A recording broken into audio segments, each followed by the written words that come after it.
good neighbor. Today we're flying high above Pescadero Park in Tracy, California.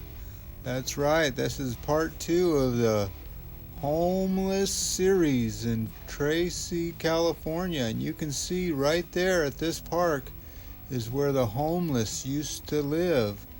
And I used to see like tons and tons of people. Well, I'll take that back. They're all here at the food bank now, but they did chop down this park, all the trees. So if you get a good zoom out of this whole park, it used to be full of big trees. And then the homeless people took over the park. So Tracy had to do something because it was right in the middle of this neighborhood and right next to a school. So Tracy built that encampment, or I guess emergency housing service, out on the outskirts of town, and basically told everybody in Tracy, if you're homeless, you cannot sleep in this park. So they cut down all the trees and put up a fence all the way around it. So there's a fence all the way around this park that you can't use. The only part you can use is right there, is the dog park. So there's the dog park, and I saw people still using that. And of course the playground is still open, but nobody plays outside anymore.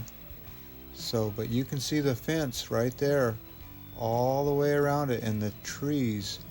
So I don't know why they had to cut down all the trees, but they sure did.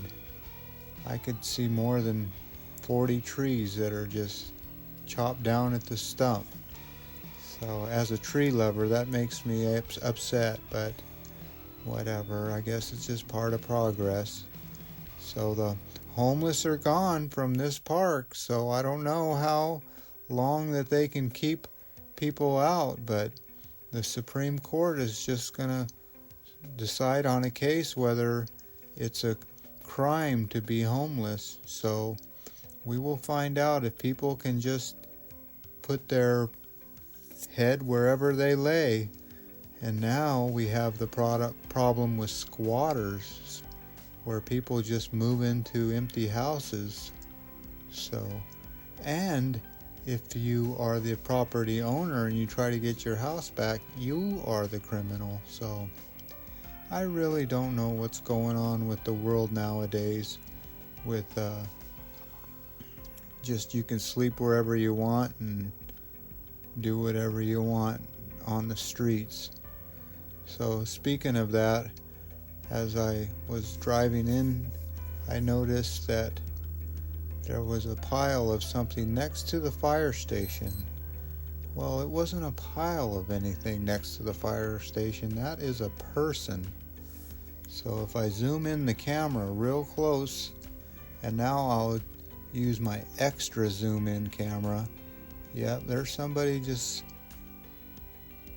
dead asleep, as we call it, right next to the fire department. So I tell you what, that camera's got a good zoom in, but that's nothing to really see. And I wonder if the fire department ever run him off. I don't know. But you can see that this was right next to a liquor store and all the services that a homeless person would need. And now the homeless are way on the outskirts of town, so it's hard to get liquor and alcohol and drugs. Not that all homeless people do that. I'm just saying that they're not around that anymore. So a lot of people would say that's a good thing. But you can see this park was right in the middle of a neighborhood. So I'm sure every neighbor around here is happy to see that thing go. You know, when you have a homeless camp, a lot of your stuff outside gets broken into, and your cars and whatever change you have in your gas tank or gets broken into and they siphon the gas. I don't know. There's just a lot of things happen when the freaks come out at night, and that's basically what happens. My truck, you guys are well aware that about every other week they come and dig through my work truck, but that's enough to get crying over spilt milk. There's nothing to worry about there because there's no tools in it anymore, but it sure is frustrating. Well, there it is, the big city of Tracy, or the small town of Tracy with big city problems. And boy, is this town growing fast. I tell you what, it is growing fast. Just like every city, and that's when you get homeless people. Alright, well, enough out of me. I always want to thank you again for coming along with me on these homeless park adventures, where the homeless are not there anymore. They're all gone. So I guess that's a good thing. They're not next to you, or not next to me. But they do have a nice new place out in the country, so that's a good thing. Alright, as always, I want to thank you again for coming along with me on these little adventures. Bye-bye, everybody.